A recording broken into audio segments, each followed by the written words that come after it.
kalau di Hansaplast apa namanya Band-Aid itu Hansaplast itu apa namanya plester yang dulu biasanya cuma coklat-coklat aja, terus kemudian berganti menjadi apa ada karakter Disney, gambar-gambar kartunnya. Nah, itu zaman saya tuh merubah itu. Kenapa harus dirubah? Pada saat itu Hansaplast apa yang tadinya cuman plester itu cuman coklat-coklat doang berubah menjadi karakter Disney.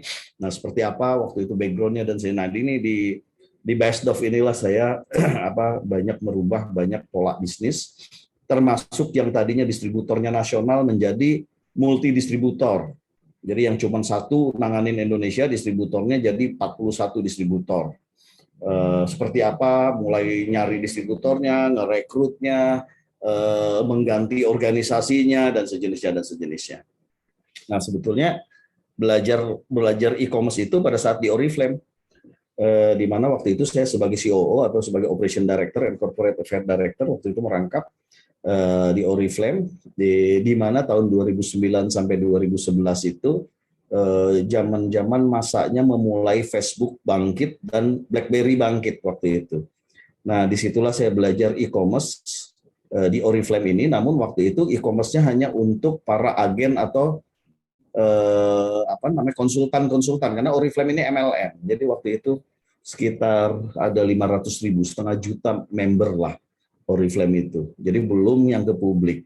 Baru 2011 akhirlah saya bangun e-commerce, waktu itu bareng sama Mas Nadim bikin Zalora, kemudian Lazada, kemudian bikin e-commerce sampai sekarang bikin powercommerce.asia lah untuk bantu teman-teman industri atau brand owner atau principal untuk membangun sebuah ekosistem digital yang disebut kalau power commerce itu adalah e-commerce omnichannel-nya.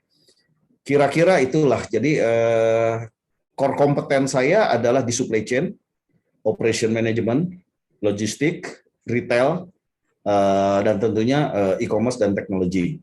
Di situ itu yang menjadi core kompeten saya, baik itu dari background pendidikan maupun selama 20 tahun, 23, hampir 25 tahun experiencing karir saya di profesional maupun di dunia digital startup atau e-commerce dalam perjalanan di core kompetensi yang tersebut itu. Oke.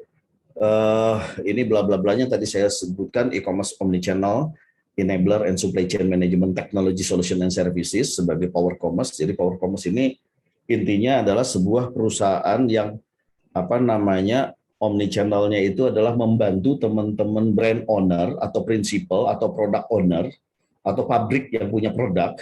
Jadi beliau ini adalah klien-klien kita ini adalah brand owner tadi, principalnya itu fokusnya hanya dua, produksi, product development, sama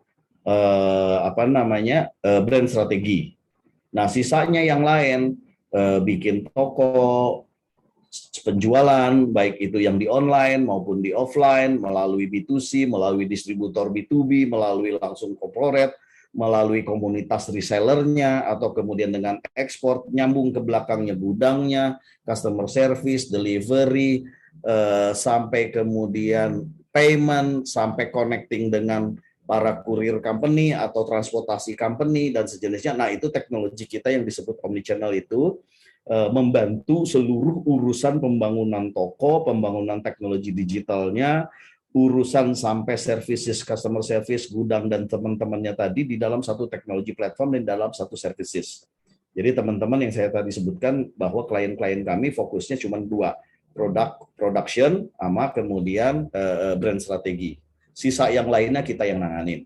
Intinya begitulah teman-teman di powercommerce.asia. Nah, saya sedikit ingin tadi menyambung dari breakout teman-teman, bahwa tadi kan Mas Hugo menyampaikan teman-teman juga sudah melakukan breakout session, bahwa terjadi banyak sekali perubahan. Dunia ini berubah. Yang berubah mulai dari perilakunya, perilaku customer, kemudian peraturan pemerintah atau macro situation, sampai kemudian perubahan digitalisasi inovasi, sampai kemudian perubahan sosial ekonomik, sampai kemudian perubahan di mana model financial engineering itu berubah saat ini. Nah, bagaimana kita menyikapi hal tersebut? bagaimana kita merespon terhadap perubahan-perubahan tersebut.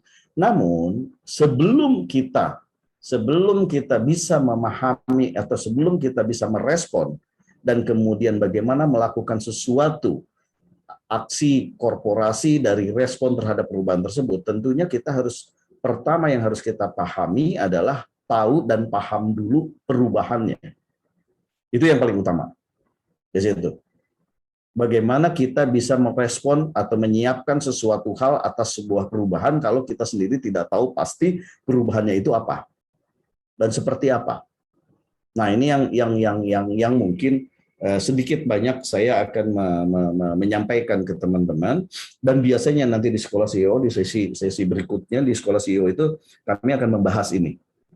Nah, saya adalah bukan orang yang percaya bahwa e-commerce atau penjualan online itu adalah segala-galanya. Saya tidak yang percaya itu 100%, bahwa online itu adalah segala-galanya dan 100% Indonesia ke depan itu akan semuanya tentang online. Tidak, saya tidak percaya itu. Tapi yang saya percayai adalah bahwa digitalisasi dalam perilaku manusia, dalam perilaku bisnis, dalam perilaku kebijakan, dalam perilaku dari sebuah konsep financial engineering yang terjadi di Indonesia atau di dunia, itu adalah keniscayaan. Jadi yang saya percayai adalah digitalisasinya. Jadi kalau tentang bahwa sesuatu itu tentang online, akan menjadi 100% online, saya tidak percaya. Tapi sesuatu ke depan akan menjadi terdigitalisasi seluruh aspeknya, itu yang akan terjadi. Di situ. Nah, sehingga kemudian apa? Kemudian bahwa kenapa dari tadi saya menyampaikan termasuk di dalam Power Commerce, saya mempercayai lebih kepada omni-channel instead of atau dari sekedar hanya tentang online saja. Apa sih omni-channel? Nanti akan kita bahas. Ada single channel, ada multi-channel, ada omni-channel. Ya. Nah, sebelum berangkat ke omni-channel tadi, maka kemudian sebetulnya apakah yang terjadi dalam perubahan-perubahan yang ada, terutama kita ngomong Indonesia. Ada 5 fakta digital user yang terjadi di Indonesia. Ini yang di sisi kanan.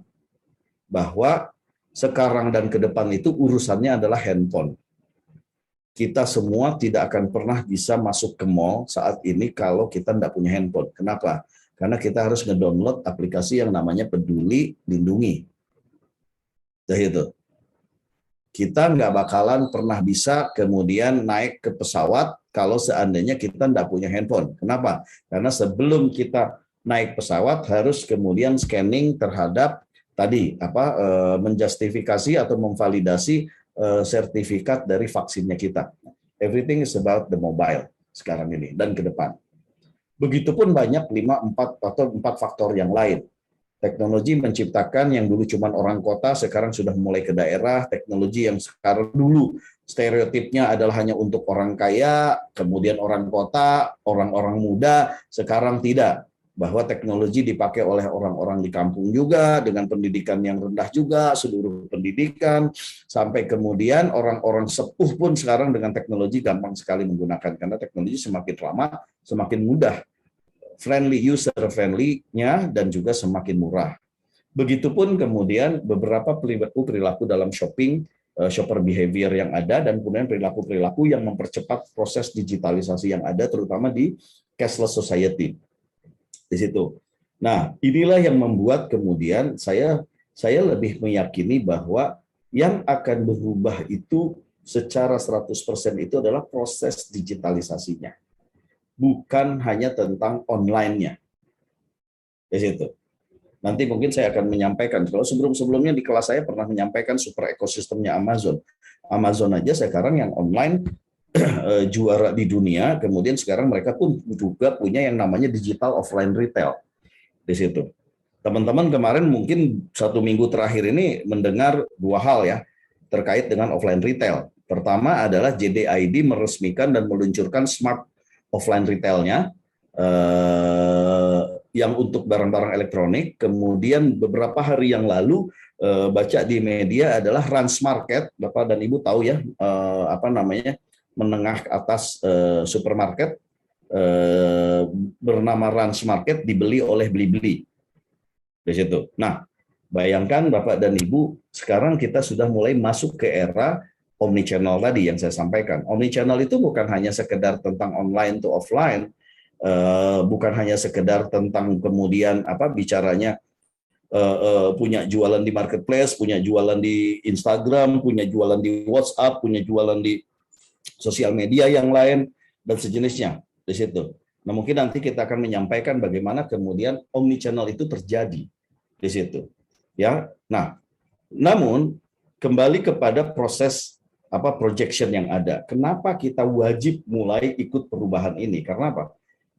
Ekonomi digital Indonesia ini diproyeksi tahun 2025 nanti itu senilai 1.736 triliun di situ, baik online maupun offline. Artinya ini ke total bicara digital ekonomi retail, termasuk di dalamnya B2C, B2B, B2G, ekspor, dan sejenisnya.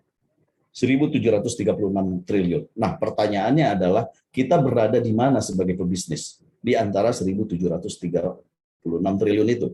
Kebagiankah kita? Atau teman-teman super ekosistem itu kayak Gojek yang merger dengan Tokopedia jadi Goto, itu yang namanya super ekosistem. Apakah mereka yang akan kuasai?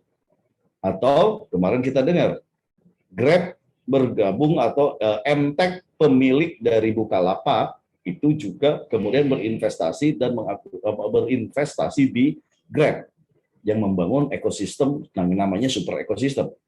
Nah, apakah mereka yang akan menguasai dan di manakah kita perannya? Nah, ini yang menjadi penting. Harus teman-teman tahu di situ. Nah, kemudian yang berikutnya adalah kenapa COVID menjadi sangat penting saat ini. Ada nggak yang Bapak dan Ibu merasakan 3 minggu terakhir di mana PPKM Jawa Bali yang levelnya diturunkan yang tadinya menjadi 4 menjadi 2 dan 3 diturunkan. Bahwa efeknya adalah kalau Bapak dan Ibu pernah jualan atau sekarang berjualan yang dulu offline, sekarang jualan online, entah itu di marketplace atau di online deh, ya. Bahwa 3 minggu terakhir setiap weekendnya jualannya jebol, turun drastis, terutama di hari Minggu, Sabtu dan Minggu. Ada nggak yang merasakan itu? 3 minggu terakhir di situ. Kalau Bapak pernah merasakan dan Ibu pernah merasakan 3 minggu terakhir gara-gara PPKM levelnya diturunkan dari 4 ke 3 dan 2 di Jawa dan Bali dan drop pada saat weekend Anda berjualan. Kenapa? Karena pada saat PPKM diturunkan levelnya, itu yang namanya manusia, terutama yang dari kota besar, itu bubar Pak, liburan Pak. Ke Puncak, ke Bandung, ke Malang, ke Jogja, setiap di weekendnya itu Pak. Akhirnya Pak, mereka spending di luar online pada saat weekend. Di data kami di Power Commerce, itu kami drop benar-benar setiap Sabtu dan Minggu. Di situ. Artinya apa? Bayangkan bahwa kemudian selama COVID hampir 2 tahun, merubah banyak aspek. Orang yang tadinya sekolah, bekerja, sekarang semuanya virtual. Working, virtual learning, virtual playing, semua virtual. Orang yang tadinya kemudian banyak masih ragu tidak pakai kemudian GoPay, Dana, link aja atau apapun itu e-money. Mendadak kemudian semuanya cashless. Orang yang tadinya kemudian berjualan yang boro-boro tukang sayur di pasar, ibu-ibu, emak-emak dan sejenisnya yang tadinya kalau jualan dan sejenisnya ya jualan untuk bertemu dan sejenisnya, sekarang mendadak semuanya bisa jualan dan paling tidak perlu pakai aplikasi, paling tidak jualan pakai WhatsApp. Tapi WhatsApp yang pakai chatbot. Dari situ. Gara-gara COVID, ujuk-ujuk sekarang super ekosistem luar biasa. Hebatnya. Shopee dengan super ekosistemnya. Tokopedia dengan Gojek super ekosistemnya sendiri. Mtek dengan Grab atau Bukalapak dengan Grab membangun super ekosistemnya sendiri. Sampai mereka membeli bank-bank digitalnya. Mengerikan, perubahan-perubahan ini begitu sangat cepat dalam 2 tahun terakhir ini, COVID. Dan menurut data yang ada bahwa gara-gara COVID, hampir semua perilaku digital itu berubah, dan perubahan itu mempercepat perubahan itu, COVID itu mempercepat perubahan terhadap digital usage itu 18-24 bulan lebih cepat dari perencanaan sebelum COVID ada. Nah, pertanyaannya, di manakah posisi kita ketika COVID terjadi? Apakah sudah berubah kita? Yang tadinya jualan offline menjadi online, yang tadinya cuma lewat reseller, sekarang harus punya di marketplace juga, tapi kemudian ketika bikin toko di marketplace, resellernya ngambek, mendemo, gak mau order, dan akhirnya kita bingung, kita harus ngapain, dan sejenis. Sementara, reseller, data customer, dan sejenisnya, mereka juga nggak bisa kita kontrol, dan sejenisnya. Apakah Bapak dan Ibu merasakan hal tersebut? Perubahan behavior customer, perubahan teknologi yang semakin banyak pilihan, perubahan model channel, sales online dan offline begitu sangat banyak, perubahan bisnis model mulai dari direct to consumer, lewat online, lewat WA, lewat Instagram, lewat kemudian marketplace, lewat website, sekarang ada lewat reseller community, dropship, sampai kemudian live streaming TikTok sekarang. Sudahkah pemakai itu semua? Atau sekarang makin bingung gara-gara terlalu banyak channelnya, harus ngapain di situ? Atau yang tadi dibuka saya awal, 3 minggu terakhir Bapak dan Ibu terkena dampak gara-gara PPKM dilonggarkan, akhirnya setiap weekend jualan Bapak dan Ibu jebol. Apakah merasakan itu? Nah, itu yang tadi saya sampaikan di awal. Bagaimana kita bisa merespon terhadap sebuah perubahan dan menyiapkan perubahan ke depan dalam bisnisnya kita kalau kita sendiri hanya meraba-raba perubahan itu. Kalau kita sendiri belum pasti apa sih sebetulnya yang sedang berubah. Kalau kita sudah tahu apa yang sudah berubah, kemudian bagaimana dampak perubahan itu terhadap bisnis saya. Kalau kita sudah tahu bagaimana dampaknya terhadap bisnis, apa yang harus saya lakukan untuk kemudian merespon dari perubahan itu, dan kemudian merancang perubahan tersebut ke dalam sebuah strategi baru kita ke depan, sehingga kita bukan menjadi hancur bisnisnya kita, tapi kita beradaptasi dengan perubahan yang ada. Itu step-step yang harus kita pahami dan harus kita jalankan bersama-sama di situ. Nah, Bapak dan Ibu, ini yang kemudian saya ingin sampaikan. Di level atas itu adalah cara berbisnis atau retailnya kita.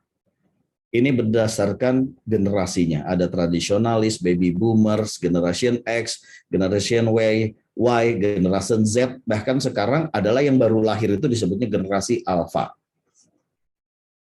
Gambar yang di slide ini, yang di row di baris pertama itu adalah cara kita berjualan, Bapak dan Ibu. Jadi kalau kita dilihat anak-anak sekarang dan ke depan itu ya tadi pakai handphone. Kemudian yang berikutnya row kedua adalah gambar, baris kedua itu gambar bagaimana cara bertransaksi dan bayarnya. Semua dari handphone dan digital cashless. Dan kemudian pertanyaannya, kita sebagai pebisnis bagaimana kita menyiapkan dan beradaptasikan konsep bisnis retailnya kita atau bisnis modelnya kita. Kalau Bapak dan Ibu punya retail bisnis, kayak gimana sih konsepnya retailnya? Pertanyaannya, apakah harus ke marketplace? Sialnya, semenjak COVID terakhir ini, ada yang merasakan Bapak dan Ibu bahwa marketplace semakin mahal? Ada yang merasakan itu?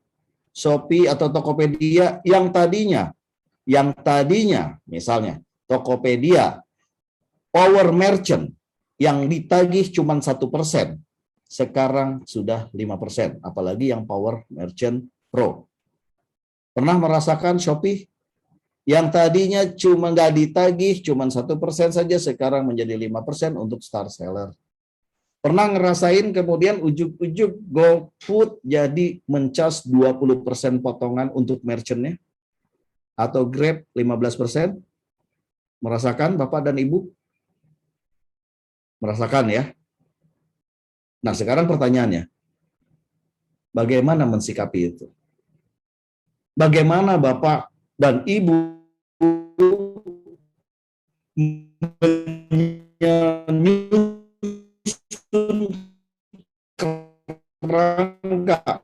Saya kalau di marketplace terus nanti dihabisin, grogotin terus, bla bla bla, dan saya gimana ke seller biar nggak ngambek? Nah, siap nggak kita dengan perubahan itu? Siap nggak kemudian bagaimana kita beradaptasi? Karena apa? Ketika kita menentukan bisnis modelnya kita, oke, kita dari offline sekarang lagi berantakan, maka kemudian harus go kemudian online marketplace, tapi kemudian juga kita punya reseller yang community reseller.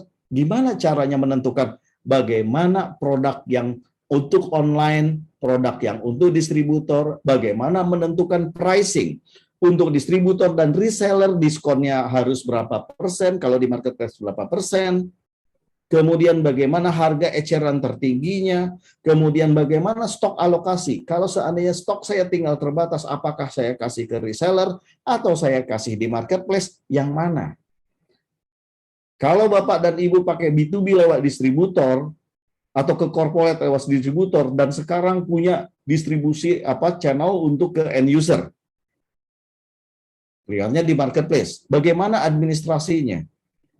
Kalau semakin banyak channelnya, marketplace ada di marketplace-nya, ya Bapak dan Ibu jualan Tokopedia, Shopee, di Lazada, Blibli misalnya, Bapak punya WA juga, WA-nya masih manual, terus kemudian IG juga, tapi punya reseller community juga, punya distributor juga, punya toko offline juga. Sekarang saya tanya, bagaimana mengalokasikan produk tadi, bagaimana menyusun kerangka, pricing, bagaimana menyusun stok alokasi, bagaimana itu nampung order-order dengan channel yang berbeda, bagaimana customer service khusus kemudian harus merespon dari channel-channel yang berbeda.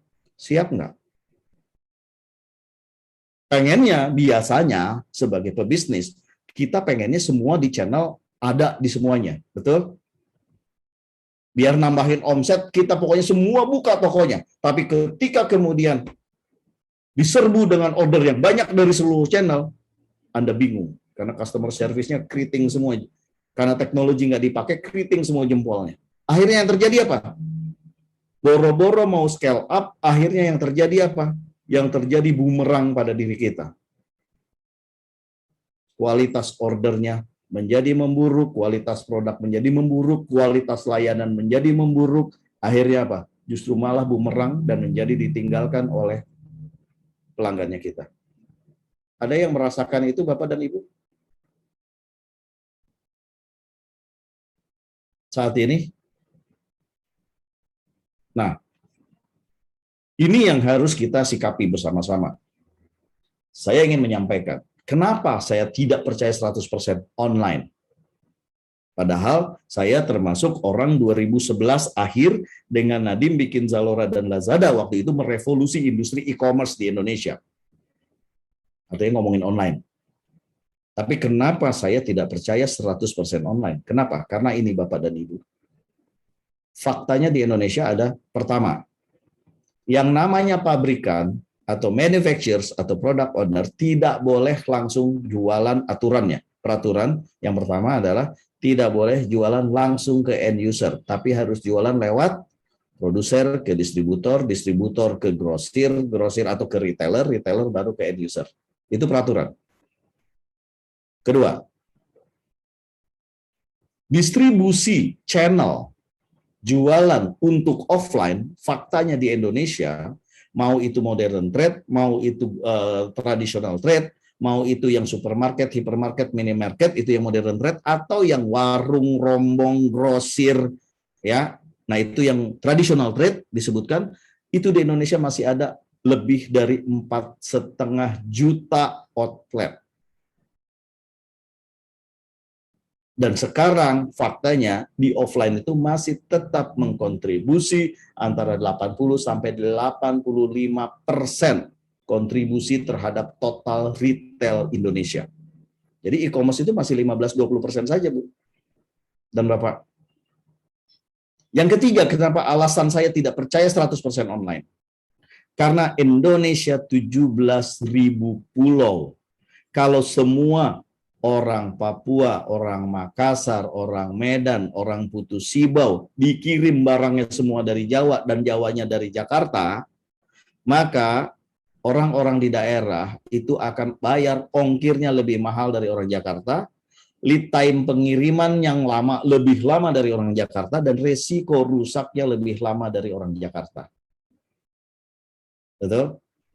Nah, sehingga apa? Maka ketika itu terjadi kayak sekarang ini sentralisasi, maka order-order itu hanya akan berada di seputaran gudang origin atau gudang fulfillment atau stock point terdekat.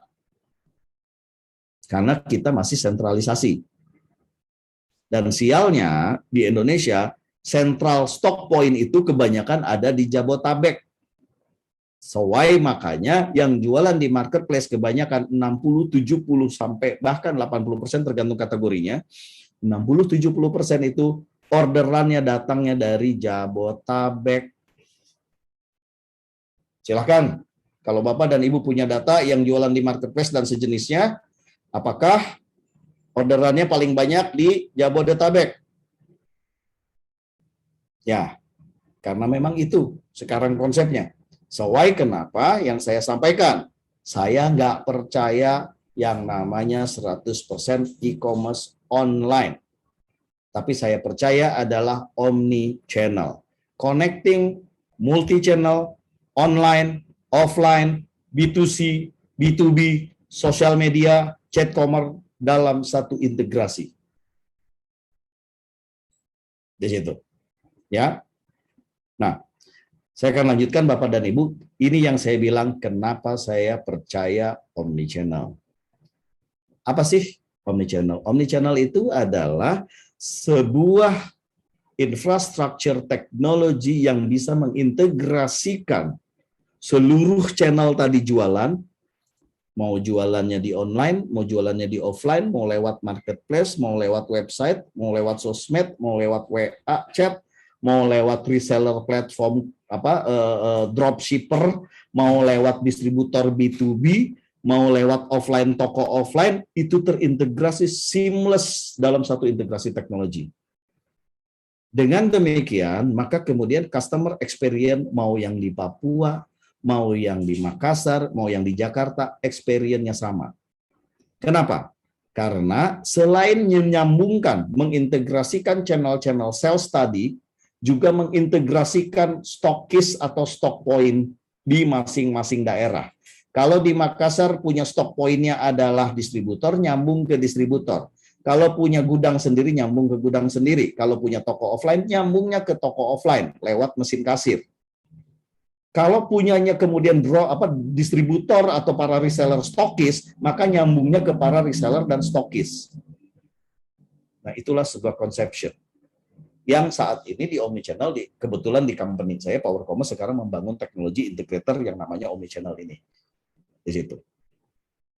Nah, intinya adalah ini yang menjadi sebuah perubahan konsep gara-gara perubahan digitalisasi, behavior customer berubah, dipercepat sama COVID, maka menciptakan sangat banyak dan sangat fragmented dan sangat berupa-rupa sales channel dan bisnis model, dan berupa-rupa model yang namanya pengiriman, dan berupa banyak model stock point. Nah, kalau kita mau pakai semuanya, tapi manual satu-satu, itu yang disebut multi-channel. Kalau kita mau integrasikan dalam satu teknologi, itu yang disebut namanya omni-channel. Goal dari omnichannel adalah membangun customer experience yang sama di situ. Nah, kemudian berikutnya, ini yang menjadi lebih real lagi. Ke depan itu Indonesia itu akan gini nih bisnis modelnya. Kalau dulu kan dari pabrik ke gudang, dari gudang ke distributor atau ke reseller atau ke toko offline baru ke end user. Sekarang itu bisa macam-macam. Ke gudang, lewat distributor, lewat toko offline, lewat website, lewat marketplace, lewat sosial media, lewat community, lewat aplikasi, lewat macam-macam. Betul?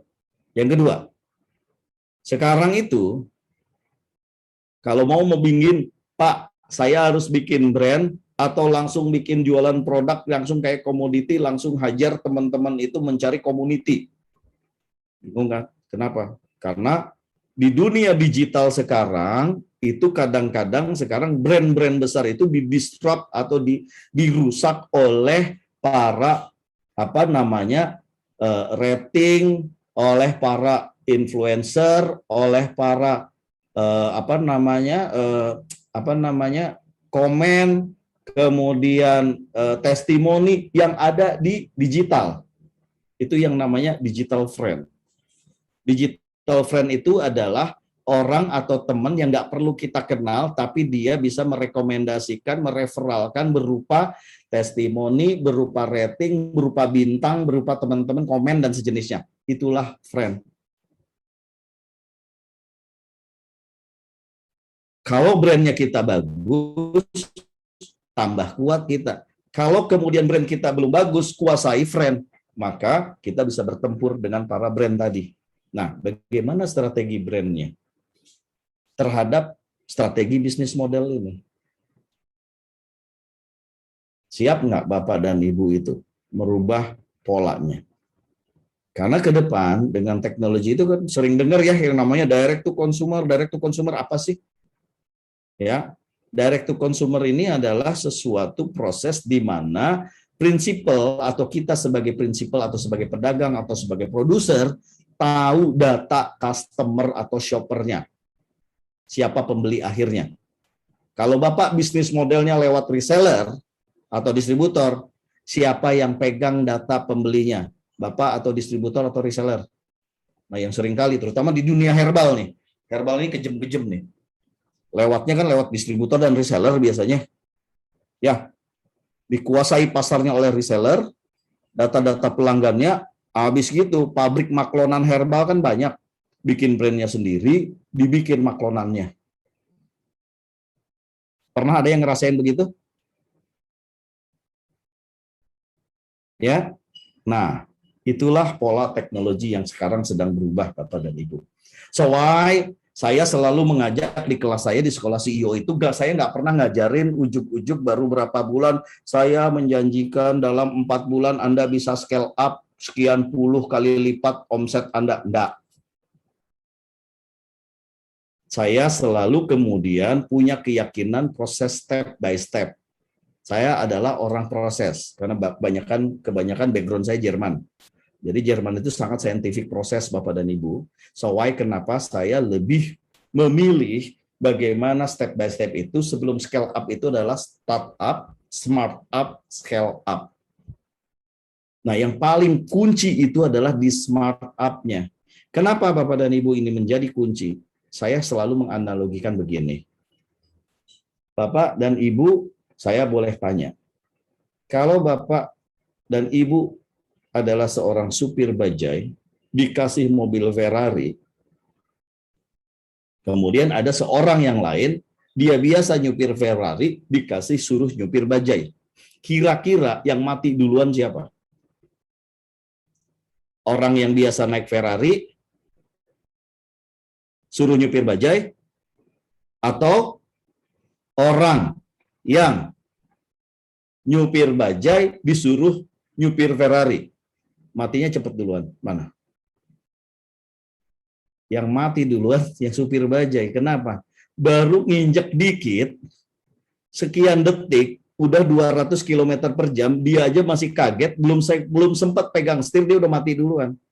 Nah, itulah kalau scale up tidak dirancang. Kenapa? Kalau scale up tidak dirancang, contoh begini. Biasanya problem kita, ujuk-ujuk order dari biasanya sehari 100 menjadi sehari 10.000. Siap nggak customer service kita? Siap nggak production-nya kita? Siap nggak raw materialnya kita? Itu satu. Dua, boleh saya tanya gini. Memanage orang 10 orang dibandingkan memanage tim 200 orang dan memanage orang dengan tim lebih dari 2.000 orang, butuh skill yang berbeda atau tidak? Beda rasanya. Saya pernah paling banyak memimpin adalah hampir 5.000 tim, 4.600 orang tepatnya.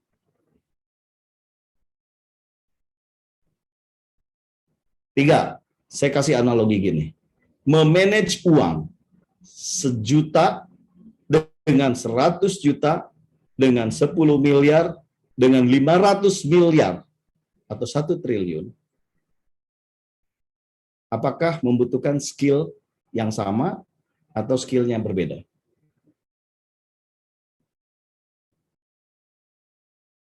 Ya, ini yang menjadi penting. Nah, banyak perusahaan mendadak scale up, tapi justru jadi bunuh diri. Kenapa? Karena fondasinya tidak disiapkan. Ini adalah beberapa pertanyaan. Ketika bisnis kita mau growing di scale, pertanyaannya mau cepat growth atau mau sustain bisnis kita dalam pertumbuhan? Mau cepat growing-nya atau mau sustain growing-nya? Itu pertanyaan dulu. Nah, biasanya 6 parameter ini, ketika ujuk-ujuk naik dari 10 order menjadi 2.000 order per hari, siap nggak tentang stok? Stok itu bukan tentang finish produk saja dan produksinya, mulai dari raw materialnya, pihak ketiga, third party pihak yang mensupport, vendornya, logistiknya, gudangnya siap apa enggak. Bahkan orang-orang Anda, buruh-buruh Anda di pabrik, ada enggak untuk siap skillnya? Nomor 2, ketika produk menjadi growing, produk quality Anda siap enggak dengan standar produk quality yang sama? Value proposition Anda, bagaimana value proposition Anda ketika kemudian growing mendadak? Organization, inovasi, sampai financial engineering. Bapak dan Ibu yang kemudian jadi CEO atau jadi founder di perusahaan Bapak dan Ibu sekarang, selalu dalam pembukaan saya selalu bertanya begini, Bapak dan Ibu mau cepat atau mau besar? Itu pertanyaannya. Selalu itu dulu yang menjadi saya pertanyakan. Mau cepat atau mau besar? Ada yang mau jawab? Oh, jawab di kolom chat yuk, teman-teman. Mau besar. Mau cepat dan besar. Semua besar. Ada yang tahu kalau mau besar, konsekuensinya harus apa? Ada istilah begini. Kalau mau cepat, silahkan sendirian. Tapi kalau mau besar, siap untuk berkolaborasi. Pertanyaannya saya begini. Siapkah Anda berkolaborasi dengan orang lain yang Anda tidak kenal, tapi mereka bisa mengisi kelemahan Anda? Siap nggak? Apalagi misalnya teman-teman adalah founder, owner, dari bawah sudah 20 tahun atau sudah 10 tahun membangun ini, siap nggak kemudian ujuk-ujuk ada orang lain, Anda butuh, saya nggak ngerti finance, ada orang lain datang, Anda bisa nggak memilihnya? Siapa mereka bisa dipercaya? Gimana cara milihnya? Bagaimana kriteria mereka yang sesuai dengan kemauan Anda? Hal ini, di level mindset ini harus kita siapkan. Kita nggak bisa kemudian mendadak menjadi scale. Ada, tapi kita harus siap konsekuensinya.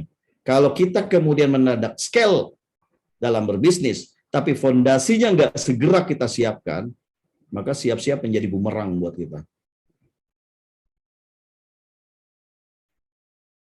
Di situ.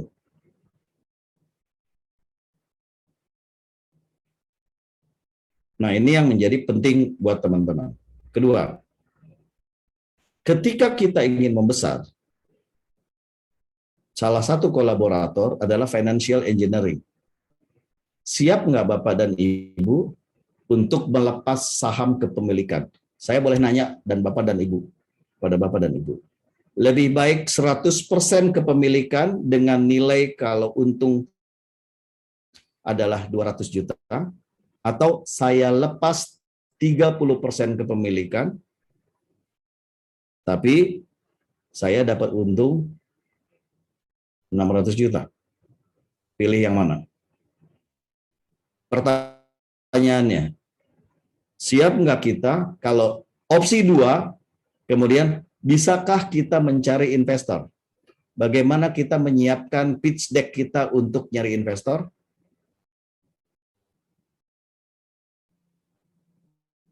Wah, keren. Go IPO. Sudah siap go IPO? Apa aja parameter yang disiapkan untuk menjadi IPO?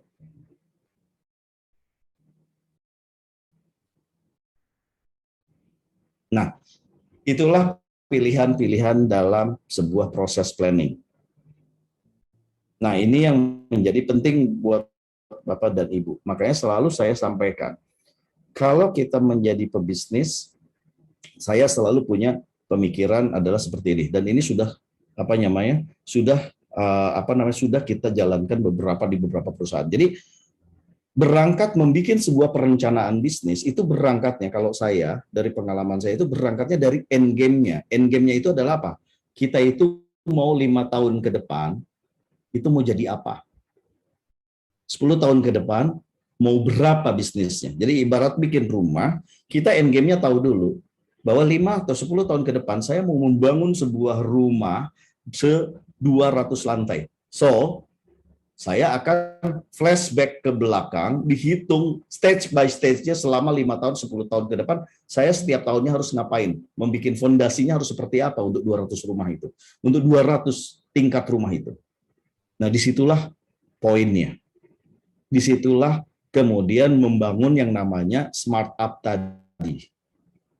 Di situ.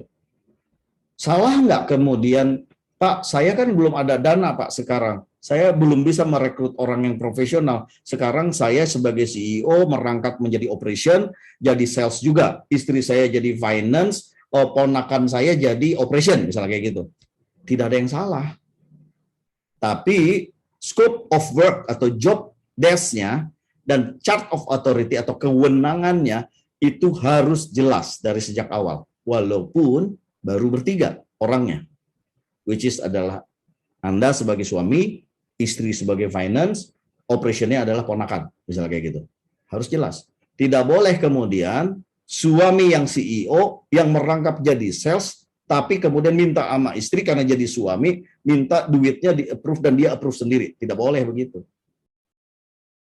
Nah, makanya kenapa kemudian saya di dalam kelas saya selalu menyampaikan dalam sharing-sharing saya tidak suka dikotomi antara UKM dan corporate. Kenapa? Karena pada saat kita membangun bisnis as an entrepreneur, mau UKM, mau corporate, itu metodenya sama, ilmunya sama, susahnya sama, effort dan resikonya sama. Yang membedakan UKM dan corporate itu adalah skalanya. Sekarang masih omset 100 juta, corporate sudah sebulan sudah 100 miliar, misalnya kayak gitu. Yang beda skalanya. Tapi sebagai seorang founder atau seorang CEO, itu mau UKM, mau di corporate sama. Harus ngerti marketing, harus ngerti sales, harus ngerti production, harus ngerti operation, harus ngerti finance, harus ngerti HR, organization and culture, sama harus ngertinya. Gitu. Nah, bedanya skalanya. Kalau UKM kita tanganin dulu semua sebelum bisa meng-hire orang profesional, tapi nggak ada yang salah tentang itu, asal scope of work-nya, otoritasnya, rule of thumb-nya atau rule of the game-nya dalam bekerja itu clear semuanya. Nah, yang sering bermasalah adalah campur aduk antara pribadi, uang pribadi dengan perusahaan, pencatatan pribadi dengan pencatatan perusahaan, atau bahkan nggak ada yang tercatat di situ. Nah, ini yang menjadi kunci. Nah, di dalam konteks kemudian smart up to scale up, prosesnya itu adalah business transformation. Nah, ini yang kemudian nanti kalau di sekolah CEO biasanya itu 1 hari full kita bicara tentang business transformation, plus kita ada workshop, ada diskusinya, dan ada menyesuaikan sesuai dengan masing-masing bidang dan industri kategori perusahaan Bapak dan Ibu masing-masing. Kita biasanya ngambil case study. Ada yang jualan B2B, ada yang pakai services, ada yang memang retail, pakai fisik. Nah, biasanya kita ngambil case study workshopnya dari masing-masing contoh nanti peserta di situ. Karena masing-masing akan menjadi berbeda, tapi prinsipnya sama. Prinsip dasarnya sama, tapi pendekatannya dan implementation execution blueprint-nya itu berbeda. Masing-masing kategori tadi. Nah, biasanya kita akan membicarakan blueprint transformasi bisnis itu tentang 8 hal ini. Brand strateginya. Yang sebelumnya misalnya punya brand 4, mau kayak gimana ke depan? Bagaimana meredefinisi brand Anda? Karena sekarang sudah ada di online juga, ada di offline juga, ada punya pabrik pengen ke end user, yang tadinya B2B tapi sekarang pengen bikin brand yang ke end user, sehingga ada di marketplace. Bagaimana kita meredefinisikan brand strategi? Di dalamnya ada 3 brand. Corporate brand, product brand, and retail brand. Bagaimana 3 strategi tentang brand ini?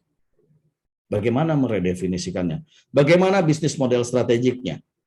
Ke B2C, B2B, reseller, distributor, offline, online, marketplace, apa dan bagaimana kita memetakan bisnis itu lagi? Bagaimana meredefinisikannya? Bagaimana menggunakan teknologi integrasinya?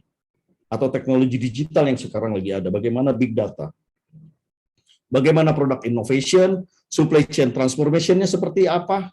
Ini sangat jarang dipelajari, supply chain ini.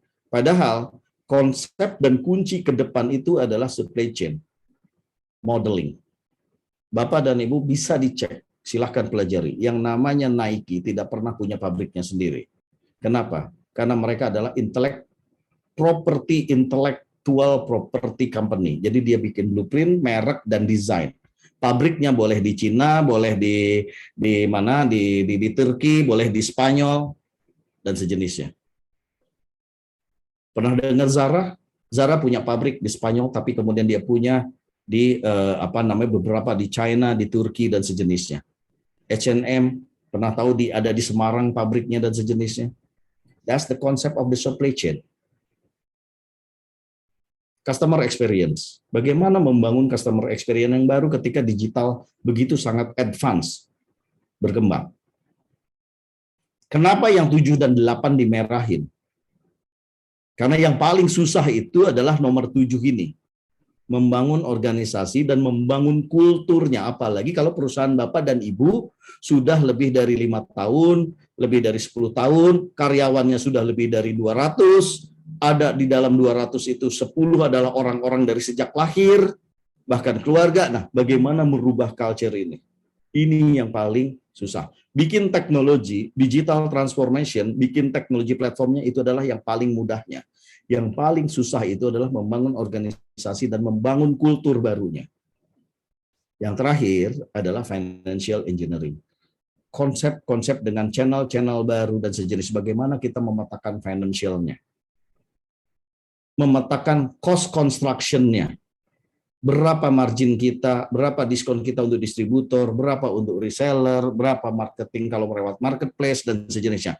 Cost construction, bagaimana? Bagaimana menghitung profitability, EBITDA, dan sejenisnya. Apakah kita untuk channel tertentu mau ngambil hanya revenue, nggak perlu profit karena butuh awareness, atau mana yang untuk dijadikan revenue dan juga profit generator, yang mana? Nah, disinilah engineering. Termasuk di dalamnya bagaimana pola-pola kalau kita menyiapkan untuk mendatangkan para partner investor. Bagaimana kita harus menyiapkan itu. Oke. Nah, in the end of the day adalah karena semuanya berubah, ini yang selalu saya akan ajak. Berubah atau punah. Tapi ingat teman-teman, saya mempercayai sekarang dan ke depan itu adalah kuncinya di execution. Merekalah yang akan memenangkan pertempuran dalam konteks kalau bisa menguasai eksekusinya. Kenapa? Karena ide saat ini Informasi dan ide itu sekarang tuh murah dan dimanapun dapat tersedia dan bisa kita akses.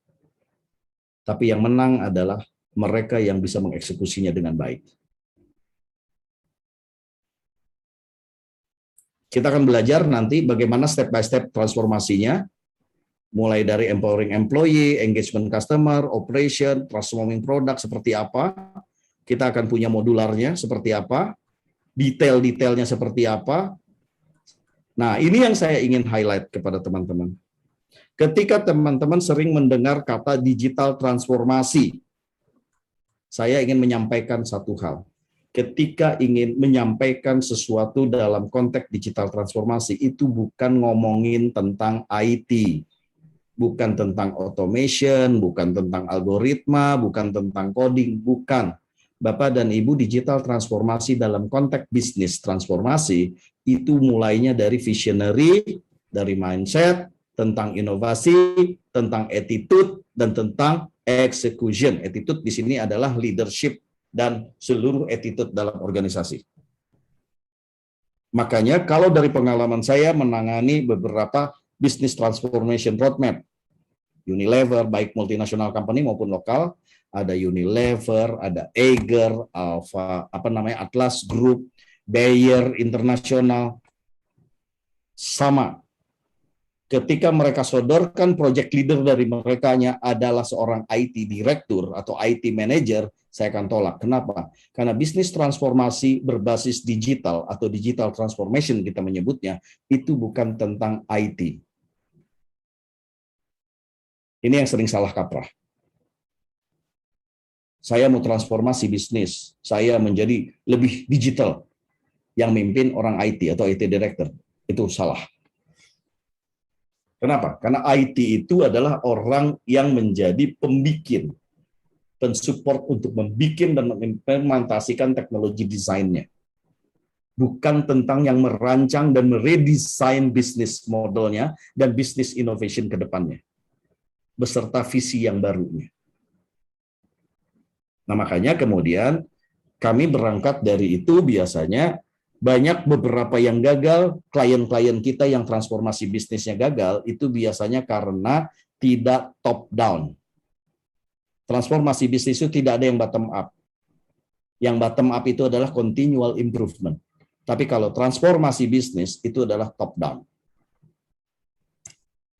Nah, ini nanti kita akan pelajarin tentang bagaimana kita harus membuat step by step-nya. Setiap bulan, tahun pertama mau apa goalnya, tahun kedua seperti apa, tahun ketiga seperti apa saja yang harus dilakukan dan sejenisnya. Sebelum kita menyiapkan scale up. Di situ kira-kira Bapak dan Ibu sebagai sharing tepat 1 jam, kalau nggak salah, Mas Hugo ya. Iya, ini ya. Kira-kira itu yang bisa saya sampaikan malam ini. Mudah-mudahan bisa memberikan gambaran kepada Bapak dan Ibu sebagai CEO dan sebagai founder dari perusahaan-perusahaan yang Bapak dan Ibu sekarang pimpin dan bangun. Itu Mas Hugo, kira-kira dari saya. Oke, keren banget Pak Adi. Tadi niat awalnya diskusinya yang banyak, tapi ini kayaknya dagingnya yang banyak ini teman-teman ya. Ini jadi banyak juga. Nah, ini ada mungkin kita sesi tanya jawab sebentar ya Pak ya. Mohon izin. Ini ada Mbak Ida, nanti siap-siap Mbak Ida kalau mau tanya nanti. Tapi sebelumnya Pak, ini kan tadi teman-teman ketika breakout room membahas tentang apa sih yang terjadi di tahun 2002 nih, tentang customer behavior. Nah, tapi tadi Pak Hadi bilang kalau offline itu tetap ada gitu ya, dan maksudnya bukan kita tidak boleh mendewakan online gitu kan. Jadi jangan channelnya semuanya online mungkin gitu ya Pak Hadi ya. Nah, mungkin ini teman-teman jadi agak bingung mungkin ya sekarang, dalam artian gini Pak, loh jadi terus sekarang yang saya lakukan ini apa gitu di tahun 2022 besok, apakah saya mulai melakukan ini konteksnya adalah channel ya Pak ya, apakah saya fokusnya di online terus offline-nya ditutup aja ya, atau tetap offline-nya ada deh cuma nggak usah terlalu difokuskan di situ. Nah gimana Pak kira-kira? Bapak, teman-teman Bapak dan Ibu ya, tidak ada dalam bisnis masing-masing itu memiliki satu rumus yang sama untuk bisa menyelesaikan problematika atau bisa merancang apa yang Bapak dan Ibu inginkan dalam goal perusahaan Anda. Itu beda-beda. Jadi kalau ada yang berbicara bahwa kemudian oke, rumusnya adalah digitalisasi maka everybody akan menjadi hebat gitu. No way. Sangat beda. Contoh paling gampang begini. Ada yang jualan fashion. Fashionnya bukan yang basic ya. Ada colors, ada broken size, ada ukuran, ada color yang berbeda-beda. Kemudian dibandingkan dengan yang bisnisnya adalah makanan. Fresh misalnya. Apakah kemudian satu rumus digitalisasi online akan menyelesaikan kedua kategori produk itu dalam bisnis? Tidak bisa. Karena masing-masing akan berbeda-beda. Namun, prinsip metodenya sama. Metodenya, step by step-nya sama. Nah, tinggal nanti mana? Pada saat perdiskusian dalam workshop biasanya apa? Kita menentukan mau prioritas yang mana dulu. Contoh misalnya kayak gini. Kalau seandainya tadi pilihan ya, Pak, saya sekarang ada online, baru mulai online dengan offline. Jadi saya harus tutup offline-nya. Saya akan bilang, tutup offline-nya. Kalau memang apa? Satu, Anda udah nggak punya passion lagi dan Anda nggak punya tim yang untuk ngurusi offline. Itu satu. Dua, misalnya, offline-nya Anda sekarang beban cost-nya itu udah fix cost semua tuh. Akhirnya malah menggerogoti cost-nya Anda, menggerogoti revenue-nya Anda, menggerogoti profit-nya Anda. Di situ. Sehingga apa? Tutup kalau Anda kelola sendiri. Tapi apa? Kalau Anda punya brand yang cukup baik, Anda bisa menggunakan offline-nya model yang berbeda. Dengan cara apa? Franchise. Dengan cara apa? Kemitraan. Jadi tetap ada offline-nya, tapi kita lempar problemnya. Di situ. Jadi nggak bisa dalam bisnis itu, apalagi di sini ada 170 orang, bisnisnya yakin beda-beda, ada yang B2B, ada yang service, ada yang retail, retailnya juga ada yang makanan, ada yang fashion, ada yang umroh haji, dan emang rumusnya sama? Enggak. Prinsipnya yang sama, metodenya, tapi pendekatannya akan berbeda-beda. Di situ. Okay. Itu yang penting. Jadi nggak bisa disamakan satu rumus gitu loh. Nah, beda dengan cerita begini, Mas. Rumus outputnya adalah saya mau jualan selling menjadi revenue-nya doang nih. Revenue-nya doang naik 20 kali lipat. Mau jualan apapun itu metodenya sama, Mas. Selling, nyari leads, ya kan? Ya. Habis nyari leads kemudian nyari traffic. Ya kan, leads itu datangnya dari mana? Dari traffic. Traffic datangnya dari mana? Dari reach and impression, ya kan? Ya. Habis dari reach, impression, traffic, leads. Habis dari leads kemana? Ke konversi. Baru jualan. Pertanyaannya, apakah dengan rumus begitu otomatis akan mensecure, akan menjamin profitability Anda, perusahaan Anda profit? Belum tentu. Belum tentu, karena ini udah ngomongin sebuah komprehensif bisnis yang tadi saya bilang, 8 poin. Brand strategic, business model strategic, supply chain, product innovation, customer experience, technology, finance, organization, and financial engineering. 8 komponennya, bukan tentang hanya jualan. Di situ. Ya. Oke. Itu teman-teman ya. Wah, tadi ada yang tanya seperti itu, Pak. Nah, oke, ini mungkin saya buka pertanyaan buat siapa tadi? Mbak Ida jadi bertanya. Silakan. Apakah masih ada di room? Silakan Mbak Ida atau teman-teman yang lain boleh raise hand ya. Dibuka pertanyaan terbatas supaya tidak terlalu malam. Tadi ada yang ini, Pak, yang breakout room sudah menulis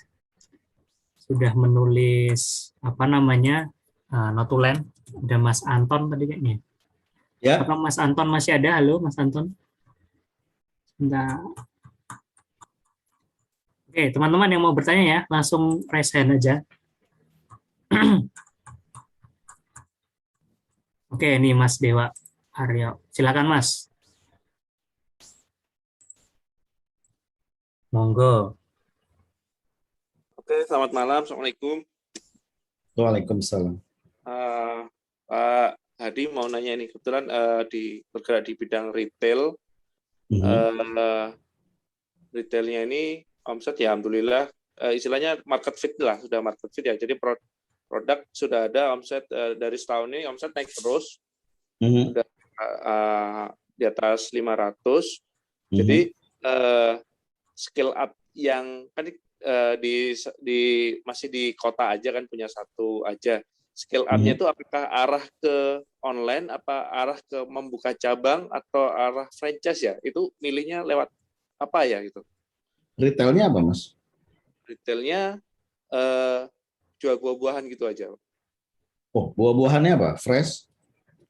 Iya, fresh gitu. Jadi emang oke.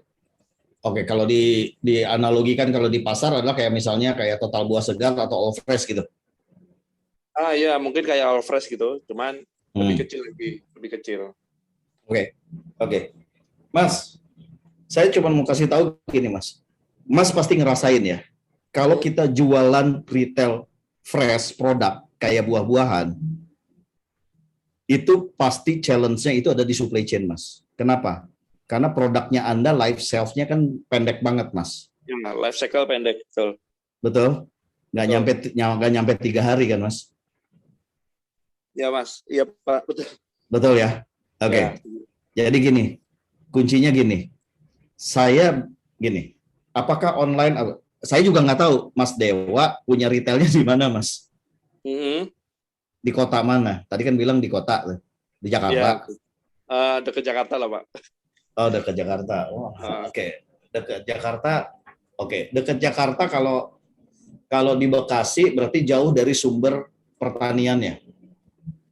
Oh iya, betul. Kalau pertanian jauh. Jauh. Oke. Jadi gini, pertanyaannya. Pertama, Anda sekarang waste-nya dari retail Anda, waste itu artinya yang terbuang itu berapa persen, Mas? Waduh, iya. Itu belum didata kayaknya, Pak. Nah, gitu. Bagaimana kemudian saya bisa men-suggest ke Mas kalau Mas kemudian belum menentukan gini. Kuncinya gini, Mas. Contoh, kalau waste-nya yang terbuang misalnya masih 30-40%, misal ya. Mas benahi dulu itu. Oke. Dengan cara apa? Jangan dulu bikin toko baru atau franchise. Tapi Anda bikin yang namanya buangan channel. Misalnya apa? Anda buangan channelnya di online. Karena online kan cepat. Tapi dengan harga apa? Ikutin aja flash sales. Toh dibuang juga kan? Oke. Jadi banyak metodenya, Mas. Tapi Anda harus tahu dulu problem Anda tuh apa, mau ekspansinya. Di situ. Nah, kalau seandainya saya harus menentukan, Pak harus buka toko baru saya sendiri atau franchise atau kayak gimana? Saya tanya, Mas kuatnya di mana? Sudah kuat supply chain-nya, logistiknya, suppliernya sudah kuat. Oke. Karena apa? Sebelum Anda ekspansi, Anda harus kuat dulu supply-nya. Sourcing suppliernya. Habis suppliernya, Anda harus kuat tuh supply chain-nya. Bagaimana mendistribusikan stok dengan kualitas yang bagus, order manajemennya gimana. Kenapa? Anda life shelf-nya, umur produk Anda itu pendek. Sekali Anda gagal, Anda akan menciptakan sampah. Sampah itu adalah uang. Uang itu adalah Anda rugi. Di kopi, Pak, di kopi. Kebayang kan? Kebayang, itu tadi yang wish-nya itu aja udah kebayang. Nah, yang sementara sih yang dilakukan ya kita sosial sih, Pak. Sosial. Kita bagi-bagi untuk apa? Buka puasa atau kayak gitu. Kenapa kemudian Anda sekaligus aja kalau memang waste itu diolah untuk jadi bahan jadi? Iya, olahannya itu dibagi-baginya dalam bentuk jadi emang, Pak, es buah buat jus gitu. Dan sejenisnya. Nah, iya. Anda artinya either one Anda kemudian mau expand. Jadi gini, ekspansi itu kan ada dua, Mas. Ada yang horizontal, ada yang vertikal. Paham bedanya? Okay. Kalau horizontal, Anda bikin cabang baru, franchise baru, itu horizontal, Mas. Kalau yang vertikal, memanfaatkan waste tadi menjadi sebuah produk baru sehingga Anda dapat revenue tambahan dan profit tambahan. atau value tambahan. Di copy, Paham? di copy. Di copy. Paham ya? Ya. Jadi jangan cepet-cepet mau ekspansi, Mas. Karena ekspansi itu ada dua modelnya, mau horizontal atau mau vertikal. Mau yang mana dulu? Nah, problemnya harus tahu dulu Anda di mana. Nah, kan jualan buah aja udah beda tuh rumusnya, Mas Hugo. Iya. Ya kan? Jadi nggak ada rumus yang sama. Yang rumus yang sama itu kalau yang ngajarin apa? Digital marketingnya kayak gimana? Sama. Betul. Sellingnya gimana? Sama. Tapi ketika udah ngomongin komprehensif bisnis, beda ceritanya. Ya. Boleh itu pertanyaan susulannya? Silakan. Jadi ya, berarti kita bisa mulai isu tadi apa skill up-nya istilahnya ketika internalnya udah dibagusin, waste-nya tadi misalkan waste kita jalurnya udah bagus. Mungkin Ya. kalau angka udah 0% atau 10% gitu, Pak. Nggak ada yang 0%, percaya sama saya, Wes 0% nggak mungkin ada. Oke. Ya kan, di situ. Tapi intinya gini, itu makanya kenapa saya bilang bahwa saya tuh nggak bukan yang pakem mazhabnya scale up enggak. Saya itu start up, smart up, scale up. Kenapa? Karena kalau smart up-nya nggak benar, scale up-nya bisa bunuh diri. Oke, di copy. Di situ makanya harus dipelajarin dulu nih. Baru saya nanya Wes-nya satu pertanyaan doang loh. Saya belum ngomongin financial nih. Ya kan? Di situ. Saya belum ngomongin tentang Anda punya teknologi ordernya kayak apa, sistem retail Anda kayak gimana. Ada POS-nya, ada pencatatannya apa enggak, dan sejenisnya di warehouse Anda udah nyatet belum, kemudian apa stok point Anda kayak gimana, punya sistem apa enggak. Nah, saya belum pertanyaan yang banyak loh. Saya baru nanya Wes Anda ke manage apa enggak. Baru satu pertanyaan. Nah, kan gitu loh. Oke. Di copy. Kebayang ya? Jadinya kebayang. Oke, Jadi kebayang. gampangnya semua itu di smart up dulu ya berarti, Pak ya. Smart up Betul. dulu. Nah, betul. Dibenahi dulu di dalam, dikuatkan.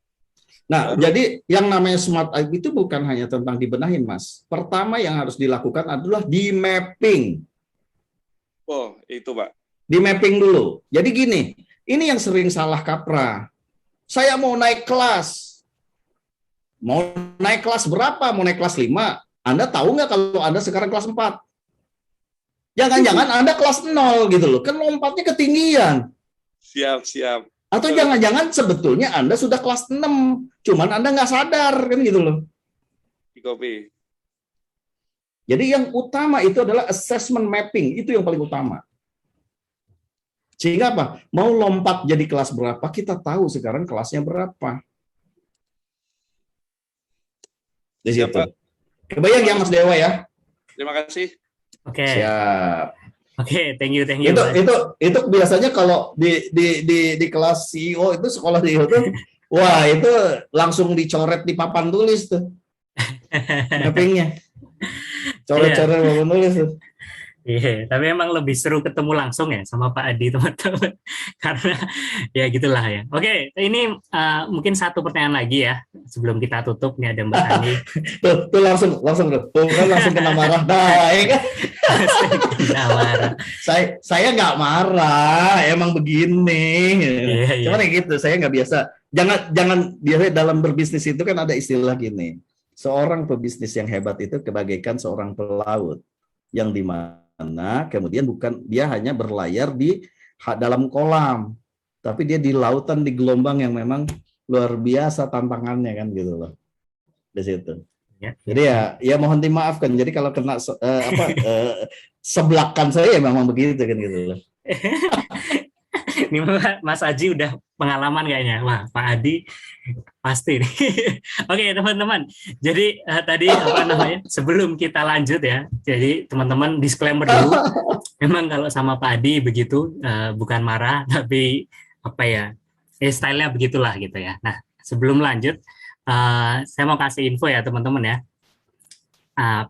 Kasih info buat acara sekolah CEO ya. Wah, yang offline teman-teman, tidak ada online ya kali ini, mohon maaf. Nah, ini buat yang udah kangen banget nih, udah hampir 4 bulan lebih ya, tidak bertatap muka dan kangen untuk keluar ya. Ini jadi ya nah ini ya, teman-teman pasti capek ya dengan online. Pak Adi aja juga ngaku lebih capek ngisi online ya Pak ya. Langsung tepar kemarin Pak Hadi. Capek banget online. Enak offline ya, saya juga bingung. Emang kalau offline tuh lebih. Online gila, online Iya. capeknya luar biasa. Nah Mana ya, online. teman-teman udah rapat online, diskusi online, webinar online, belajar juga online ya. Teman-teman capek, saya juga begitu ya, liburan online. Jadi yuk kita liburan ya, tapi liburannya di sekolah CEO teman-teman, offline.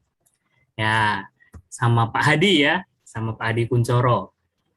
Nah, besok ini minggu depan banget teman-teman. Jadi buat teman-teman yang mungkin nggak ada acara atau ya gabut lah, gabut atau ingin belajar ya, di Sabtu Minggu tanggal 25-26, minggu depan banget ya, tatap muka offline.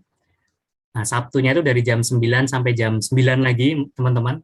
Wah, mantep kalau offline memang waktunya lebih panjang. Terus yang Minggu jam 9 sampai jam 5 gitu. Hotelnya ada di Hotel Swiss Bell Jakarta. Teman-teman dapat hard copy, dapat seragam. Ini seragam yang saya pakai ya. Dapat sertifikat fisik ya. Dapat e-book juga yang kemarin udah dapat ya, dapat lagi. Nah, yang paling penting ini teman-teman, kalau offline itu memang kita batasi ya, cuma teman-teman yang memang sudah menyentuh 100 juta per bulan. Dan pada kenyataannya banyak yang sudah miliaran juga per bulan ya, bahkan ada yang ratusan miliar juga per tahun. Nah, sebenarnya yang paling mahal ini teman-teman ketika sekolah CEO offline gitu, biasanya bisa sampai pagi, bisa sampai besoknya. Nah, networkingnya itu yang paling mahal dari sekolah CEO offline. Topik besarnya ini ya, sama seperti malam ini, hanya lebih dalam lagi. Malam ini Pak Adi sudah berkata tadi sudah ada di bocoran ya, digital transformation blueprint. Nah, itu sebenarnya salah satu bagian dari scale up blueprint ini, teman-teman. Scale up blueprintnya melalui digital ya. Digital itu nggak hanya channel online, tapi juga ke semuanya. Gitu. Jadi dengan smart up ala Pak Adi. Jadi topik besarnya ini, karena 2022 ini banyak sebenarnya kompetitor yang sudah menyiapkan banyak hal ya. Jangan sampai teman-teman keduluan, kalah cepat ya menyiapkan transformation blueprint-nya, scale up blueprint-nya untuk tahun 2022 nanti. Ya, ini yang sudah ikut lah ya, tumbuh 5 kali lipat. Ini Mas Aziz ikut 2 kali ya, sampai ikut 2 kali. Disclaimer teman-teman, tentu saja nggak semuanya tumbuh 5 kali lipat, sekali lagi ya. Kami tidak mau memberikan janji-janji surga, tapi yang jelas ada beberapa peserta yang memang tumbuh berkali-kali lipat gitu ya. Bahkan beliau ikut 2 kali. Oke, saya izin setel ya sebentar, ini 1 menit videonya. Oke.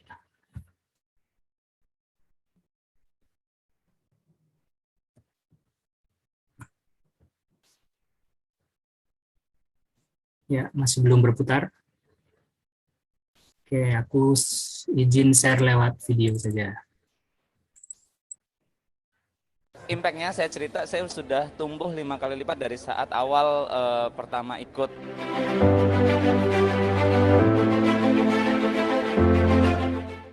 Kebetulan saya udah ikut acara ini dulu 2 kali. Jadi setahun yang lalu saya ikut di Jakarta dan saya ketagihan. Karena di sekolah CEO ini menurut saya diajarin lengkap banget. Jadi nggak cuma sekedar teknis, branding, marketing, dan lain-lain, tapi juga mulai dari mindset, bagaimana building tim, dan banyak hal yang menurut saya nggak ditemukan di acara-acara lain gitu. Jadi menurut saya sangat rekomendasi banget buat teman-teman UKM terutama gimana cara bangun tim, gimana cara meng-create bisnis dari A sampai Z. Jadi ini benar-benar acara yang recommended bagi teman-teman UKM untuk ikut acara ini supaya kita bisa sama-sama keluar dari zona UMKM. Bukan setelah saya sudah melakukan sebenarnya, karena setahun lalu saya sudah ikut. Jadi impact-nya saya cerita, saya sudah tumbuh 5 kali lipat dari saat awal pertama ikut. Jadi pertama kita bangun budaya tim, bagaimana tim kita nggak boleh blame, nggak boleh justify, terus juga bagaimana kita kaizen, dan akhirnya pada saat pandemi ini alhamdulillah perusahaan kita bukannya turun tapi malah naik gitu. It's okay, saya lanjutkan dulu. Nah, itu salah satu ya, ini yang lain, teman-teman yang lain yang sudah ikut. Oke, ini teman-teman ya posternya. Jadi akan dibersamai Pak Adi ya selama 2 hari. Nanti tim bisnis saya ngomongin tentang tim. Nah, kalau tim bisnis saya khususnya ngomongin tentang tim ya. Kalau Pak Adi tentang yang lain ya. Jadi kalau tim bisnis saya juga akan sharing cara membangun super tim yang militan gitu. Nah, Pak Adi ini omset minimalnya 100 juta per bulan ya teman-teman ya. Jadi kalau lebih ya boleh banget. Kalau kurang gimana Mas? Ya numpang nama perusahaan yang lain. Gitu. Jadi memang kita bangun komunitasnya supaya gap-nya tidak terlalu jauh ya. Karena kemarin yang virtual itu terlalu jauh ya Pak Adi ya. Ada yang baru memulai bisnis Ya, gitu kan. Dan ada yang sudah miliaran per bulan gitu. Nah, jadi di sekolah SEO offline besok kita buat gap-nya tidak terlalu jauh nih gitu ya. Kita buat minimal teman-teman memang sudah punya usaha lah yang sudah ratusan juta minimal. Jadi teman-teman itu tidak ada penawaran khusus ya, karena ini terserah teman-teman kalau butuh ya ikut, kalau enggak ya sudah gitu kan. Ya, jadi harganya 6,5 juta. Ya, monggo yang mau saja gitu. Jadi yang mau ikut merancang scale up blueprint-nya, digital transformation blueprint-nya untuk tahun 2022 besok bisa DP dulu 1 juta ya sebelum acara. Nah, Mbak Mimi, Mbak Reni bisa kasih link ke grup ya. Kasih link ke grup, monggo yang mau daftar, yang mau saja. Jadi bedanya offline online apa yang jelas ini ya discussion-nya gitu. Itu salah satunya karena kemarin ketika virtual Pak Adi masih kesulitan ini ya menemukan metode group discussion yang tepat gitu. Karena justru itu salah satu hal yang ya. terpenting ketika acara sekolah SEO offline. Itu group discussion dan networking-nya. Gitu. Dan materinya tentu saja kita fokuskan ke itu tadi merancang scale up blueprint untuk 2022 tadi ya, scale up blueprint menggunakan smart up. Itu teman-teman. Jadi langsung hubungi aja. Ya, tinggal minggu depan acaranya. Sejauh ini sudah hampir 40 orang yang mendaftar, teman-teman. Jadi manfaatkan networking dan kesempatan ini gitu ya. Dengan puluhan CEO lain, owner bisnis lain yang sudah mencapai ratusan hingga miliaran per bulan. Oke, dari itu cukup dari saya. Kita lanjutkan mungkin pertanyaan terakhir ya ini. Sudah mau jam 10, mohon maaf Pak Adi. Pak Adi, saya tadi Oke, Mas. ya mau nyetop jadi nggak enak ya, terlalu jadi seru banget. Ya, jadi mungkin teman-teman gini, insya Allah nanti teman-teman biasanya problematika ini kebetulan akhir tahun ya. Nah, saya mungkin akan sharing dan dampingin teman-teman bagaimana membuat bisnis plan atau budgeting untuk 2022. Apa aja sih komponennya? Ya, jadi ketika kita bikin budgeting itu bukan hanya nargetin tentang omsetnya saja, tapi bagaimana cost-nya, bagaimana jumlah orang, SKU atau produk apa yang akan diluncurkan. Nah, itu semua kita akan coba dampingi untuk kemudian membikinkan bisnis planning. Nah, problematika teman-teman di UKM itu rata-rata adalah kemudian belum tahu bagaimana menyusun kerangka bisnis plan ini di situ.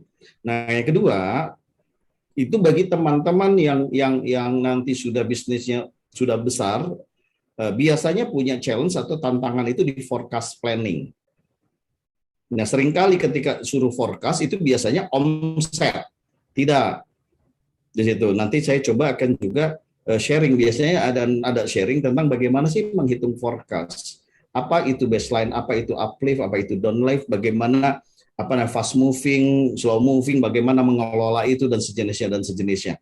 Nah, itu yang mungkin lebih teknis nanti selama 2 hari itu biasanya kita bersharing, berdiskusi, dan biasanya akan ngambil case study dari masing-masing tipe kategori produk yang berbeda-beda di situ. Nah, itu yang biasanya kita lakukan, termasuk di dalamnya biasanya ada pertanyaan, Pak, kami ini perusahaannya adalah di training service, misalnya kayak gitu. Kami kan nggak punya produk, Pak. Lu siapa bilang? Produknya kan produk training. Production-nya siapa? Production-nya ya orang-orang yang punya sertifikasi itu. Di situ. Nah, gimana cara bikin perencanaan budgeting-nya? Bagaimana perencanaan forecast-nya? Dan sejauh kalau kita mau ekspansi. Nah, itu yang detail-detail seperti itu yang biasanya saya pribadi kemudian memberikan sharing atau pemahaman kepada teman-teman dan berdiskusi tentunya menentukan arah-arahnya ke depan seperti apa di situ. Ya, siap. Oke. Thank you banget Pak Adi. Ini pertanyaan terakhir mungkin. Belum kita tutup, ada dari Mbak Siap. Ani. Silakan Mbak Ani. Wah, ini properti nih Pak. Iya, ini paling banyak nih properti ini. Monggo Mbak Ani, saya unmute ya. Mana nih Mbak Ani? Halo Mbak Ani. Ya, silakan. Ke unmute lagi. Monggo.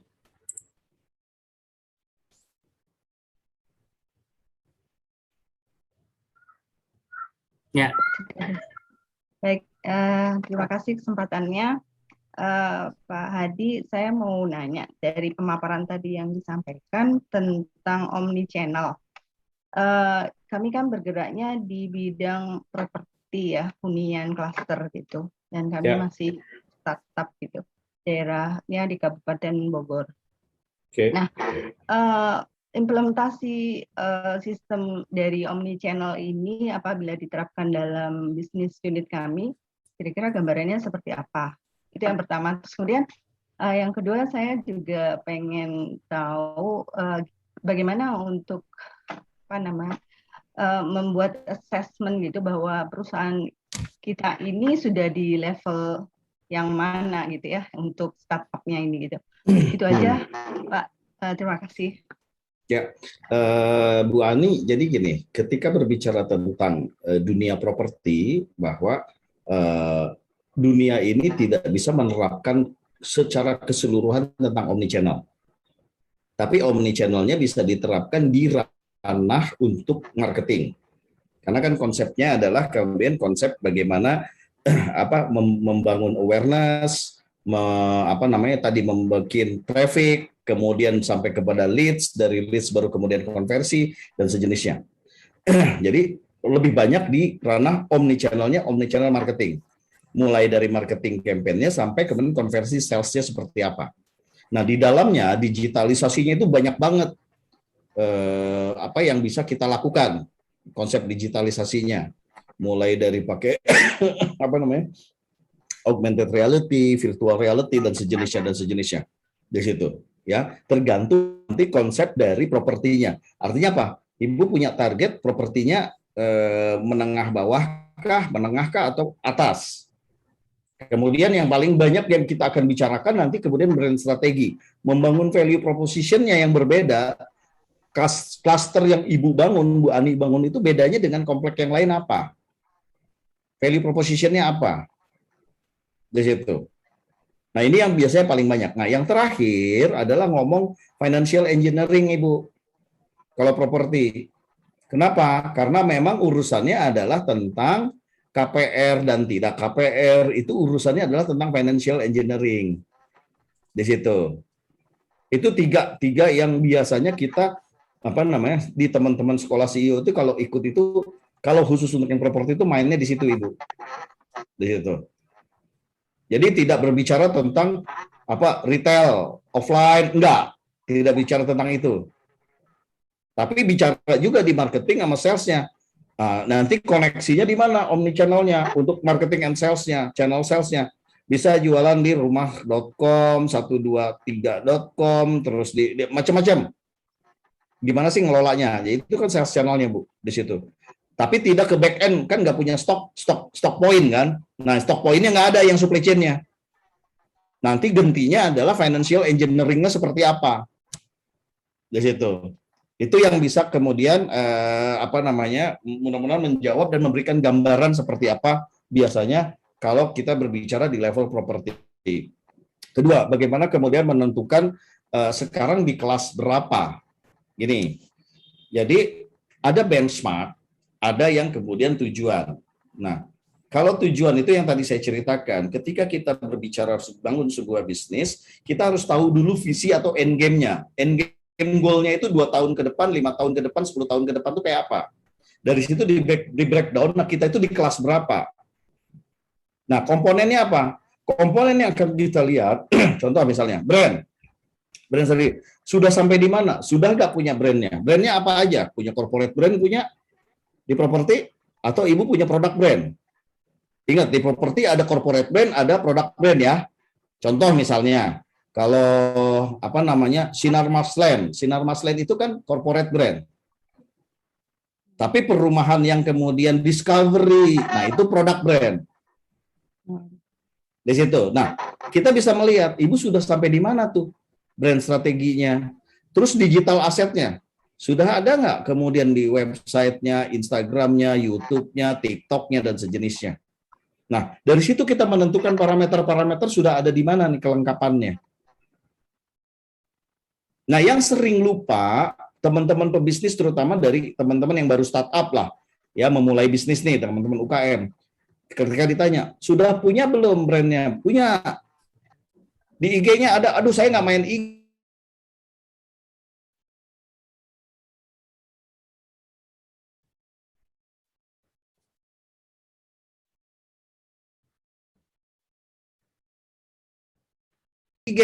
Karena kalau ada orang make Ani Property namanya, sudah dipakai, suatu saat ibu mau mainkan IG, maka orang itu yang akan punya akun itu.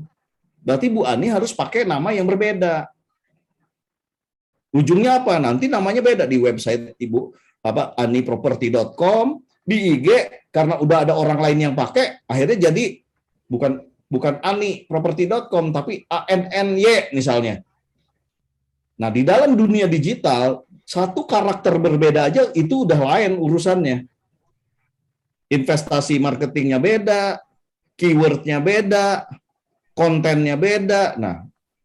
Nah, itu yang menjadi turunan-turunan detailnya. Jadi, dari komponen 8 tadi, kita akan mereview biasanya detailnya, Ibu. Nah, Ibu nanti Bu Ani di situ kemudian menentukan, wah ini mah belum punya apa-apa nih digital asetnya. Contoh misalnya big data. Wah, big datanya nggak pernah dicatetin selama ini. Berarti apa? Itu kelas 0 harus bikin ulang gitu loh. Tapi udah ada Pak datanya di Excel. Tapi biasanya nggak pernah dipakai sama kita. Karena apa? Kita sibuk akuisisi customer baru. Customer lamanya nggak pernah di touch base lagi, nggak pernah dikontak lagi. Misalnya kayak gitu. Padahal di dunia properti, customer lama itu jauh lebih penting, Bu. Daripada customer baru, Bu.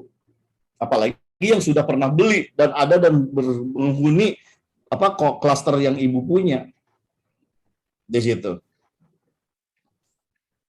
Nah, ini yang pertanyaan kedua, 8 aspek poin tadi kita biasanya memetakan. Nah, disitulah petanya Ibu nanti biasanya kita ngasih mapping. Jadi kita kasih tabel mapping. Nah, kalian itu sudah punya di mana nih? Di situ. Sehingga dari situ menentukan kelasnya. Mudah-mudahan bisa memberikan gambaran ya Bu Ani ya. Ya, terima kasih banyak Pak Adi. Oke, keren banget teman-teman. Oke, sebelum kita tutup ya, wah ini mohon maaf Mbak Anin ya, tidak sempat nih kayaknya nih satu pertanyaan. Mungkin ini Pak Adi, kita kembali ke ini ya, apa namanya yang tadi di awal ya. yang di breakout room tadi, teman-teman membahas apa sih kira-kira dampak eksternal yang terjadi di tahun 2022. Nah, menurut Pak Adi ya, sambil nanti sekalian closing statement. Jadi tadi yang dibahas ada yang pertama namanya regulasi pemerintah gitu. Nah, menurut kira-kira regulasi pemerintah yang mungkin garis besarnya akan mempengaruhi bisnis banyak pelaku bisnis di tahun 2022 nanti. Ada ini nggak Pak? Bocoran atau info kanan kiri mungkin dari teman-teman di bagian situ gitu. Itu dulu Pak. Nanti baru lanjut ke yang lain. Ya, pertama di 2022 pemerintah ini banyak PR, banyak target yang harus dikejar. Ya, jadi kemudian ada beberapa komponen yang dimana tergantung kategori industrinya akan mengikuti pasca COVID ini seperti apa, Mas? Nah, ini kita belum tahu nih arahnya mau kemana. Di situ. Tapi yang pasti setelah COVID ini terjadi, bahwa akan keluar aturan-aturan kebijakan, terutama buat teman-teman yang punya offline retail bisnis, itu akan kena dampaknya. Artinya dampak itu artinya harus beradaptasi dengan aturan yang baru. Di situ. Ya, aturan yang baru. Nah, aturan yang barunya apakah yang sekarang sudah firm? Belum tentu. Bisa berubah lagi. Itu satu. Yang kedua, dari sisi aspek kemudian ketika PPKM atau COVID ini dianggap sudah menjadi kayak herd immunity atau menjadi dalam tanda petik adalah kayak flu biasa, maka kemudian insentif kemarin, pajak ditunda, restrukturisasi pinjaman dan sejenisnya itu akan dicabut. Sehingga apa? Artinya apa? Nggak ada lagi tuh subsidi. UKM kan kemarin dapat subsidi, ya pajak boleh nggak nggak bayar dulu, PPh 23 boleh nggak ini dulu. Tapi kemudian BPJS kemarin kan naik 30% kan bulan Mei kan gitu loh.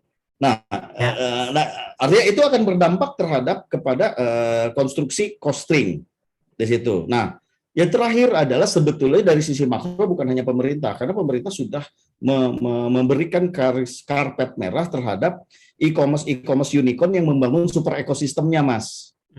Ya, nah, ini pemerintah nggak bisa stop nih unicorn ini, super ekosistem ini. Sehingga artinya apa? Artinya ini pasar yang akan bergerak nih. Nah, pertanyaannya, tadi ada beberapa pertanyaan, Pak, bagaimana caranya tidak hidupnya tergantung dari marketplace? Gimana cara kaburnya dan bisa cabutnya dari marketplace? Saya bilang udah nggak bisa. Uang paling gede trafficnya dari marketplace Shopee itu sebulan itu hampir 200 juta traffic di situ. Jadi kalau ditanya kita mau cabut dari mereka, nggak bisa di situ. Tapi apakah kita harus bergantung 100% pada mereka? Jangan gitu loh. Itu poinnya gitu loh. Ya kan? Nah, itu yang penting di situ. Teman-teman harus bisa memahami itu yang penting di situ. Ya. Bahwa channel-channel tadi itu punya strategi dan punya benefitnya masing-masing, tapi juga punya resikonya masing-masing. Sehingga kita harus tahu bagaimana memainkan peran di masing-masing channel tadi. Di situ. Kira-kira gitu, Mas. 2022. Siap. Mantap. Nah, yang terakhir nih Pak, untuk customer behavior. Tadi tertarik banget tentang yang kalau weekend itu penjualan online turun ya, semua beralih ke offline. Nah, ini sekali lagi saat ini bukan beralih ke offline, ke offline. Karena orang-orang euforia, PPKM-nya dilonggarkan, akhirnya apa? Akhirnya pada liburan, Mas. Oh ya. Spendnya beda buat liburan, ya. Cuman apakah ini akan terus-terusan? Enggak. Enggak akan terus-terusan. Nah, ini ada pertanyaan menarik entah tadi atau kemarin ya. Tanya gini, sesuai dengan PAD tadi, Pak, ini intinya mereka ingin full beralih ke online gitu ya. Ini customer behavior ya. Tapi tadi takutnya nanti orang-orang malah jadi capek ya di online, terus malah jadi kayak gini gitu yang terjadi, kayak tiba-tiba maksudnya toko-toko offline penuh lagi dan terjadi spend yang berbeda lebih ke pariwisata. Nah, ini customer behavior yang di 2022 ini seperti apa? Apakah memang ini terjadi cuma di weekend aja gitu ya? Atau ya dia tetap ya kayak gini lah gitu?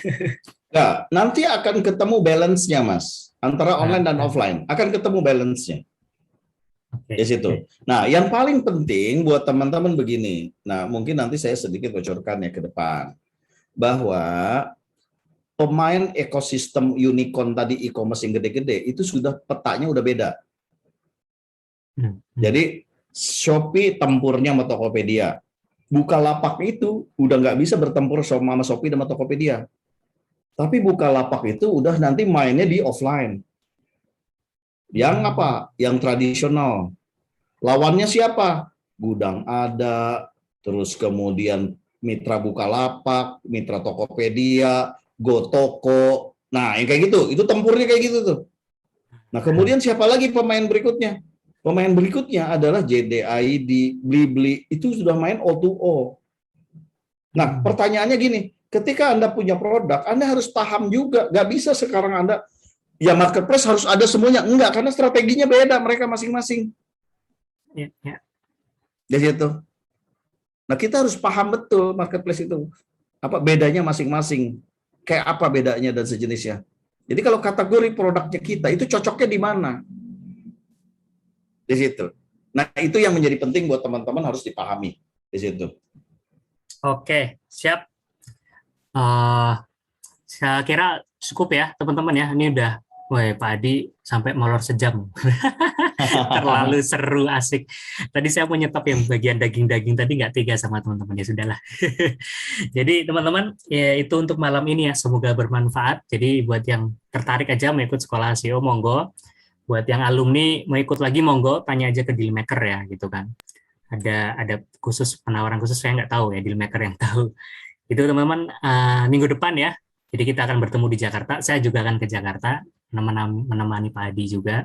Dan nanti kita akan bahas banyak hal ya, dari apa tim gitu, dari tadi Pak Adi ada supply chain, ada apa namanya omni channel, dan tentu saja yang paling penting adalah diskusinya teman-teman, karena itu tadi Pak Adi akan ambil contoh-contoh, tiap orang kan beda-beda ya, itu akan diambil beberapa contoh supaya bisa jadi tempat diskusi, bisa jadi apa namanya istilahnya orang lain yang sejalur ya bisnisnya bisa ikutan merasakan manfaat gitu kan. Kadang karena di pelatihan yang lain kan kadang wah nggak relate nih sama saya gitu kan. Nah ini besok Pak Adi mencoba, yuk diambil satu-satu bisnisnya teman-teman apa, jasa oke, yuk kita ambil contoh, B2B oke, kita ambil contoh. Jadi itu memang stylenya Pak Adi, tapi siap-siap diskak ya. Diskak banget. Jadi gitu teman-teman, mungkin cukup ya dari saya. Dari Pak Adi, monggo ada closing statement 2-3 kalimat. Monggo Pak. Yang pasti mungkin selalu saya menyampaikan begini, teman-teman, bahwa ilmu itu sekarang mudah dan banyak. Tapi hati-hati bahwa kemudian belajarlah dengan banyak guru. Jangan mengambil satu keilmuan, dan kita satu keilmuan itu karena apa? Saking kompleks yang sekarang bisnis model, maka tidak ada satu rumus pun yang mujarab untuk bisa menyelesaikan semuanya. So saya mensuggest kepada teman-teman untuk kita bersama-sama, termasuk saya. Jadi kalau urusan branding, saya juga belajar ke Mas Siwo, ke Pak Subiakto, ke banyak. Urusan ini saya belajar ke ini dan sejenisnya. Jadi belajarnya tidak dengan satu guru, belajarnya dengan banyak guru. Di situ. Siap. Dan yang kedua, mungkin gini, terakhir, karena dua kalimat ya. Dua kalimat ya. Yang kedua, kalimat yang kedua adalah gini. Bapak dan Ibu, kalau mau nyali kelas, terutama untuk Bapak dan Ibu yang sudah 2-3 tahun dalam berbisnis, jangan mencari kelas inspirasi lagi. Tapi carilah kelas yang memberikan tools, alat-alat bantu bagaimana Bapak dan Ibu merancang, mengeksekusi, dan memutuskan. Jadi alat bantunya yang penting. Di situ. Jadi sudah tidak perlu lagi kalau sudah 3 tahun, apalagi 5 tahun, 10 tahun, udah nggak perlu lagi inspirasi kelas. Di situ. Nah ini yang mungkin menjadi penutup saya, Mas Hugo. Terima kasih Bapak dan Ibu, mohon maaf. Style is always style. There's nothing personal. Tapi buat saya lebih enak belak-belakan, bahwa kemudian saya tidak ingin membunga-bunga dan sejenisnya, bahwa ketika kemudian saya tahu, oh ini problem, pasti akan kemudian saya akan bicarakan straight to the point. Dan begitu pun sebaliknya, ketika saya bilang, sorry saya nggak ngerti tentang ini, saya nggak tahu bagaimana menjawab ini, dan saya akan pasti bicarakan bahwa saya tidak tahu. Gitu. Gitu aja Mas Hugo. Terima kasih teman-teman, terima kasih Bapak dan Ibu. Selamat malam, Assalamualaikum warahmatullahi wabarakatuh, dan sehat-sehat untuk kita semua. Amin. Assalamualaikum. Wah, keren banget ya Pak Adi, thank you banget sudah sampai malam. Terima kasih banyak teman-teman. Yuk teman-teman ucapkan di kolom chat terima kasih ke Pak Adi. Wah, biar Pak Adi makin semangat sharing-sharing gratis ya kalau free webinar gitu. Tentu saja yang lebih daging ada di yang berbayar. Oke, terima kasih teman-teman. Mohon maaf apabila saya atau tim bisnis Sekren ada kekurangan teknis ataupun salah kata. Kami undur diri, sampai jumpa di event-event selanjutnya. Bye-bye.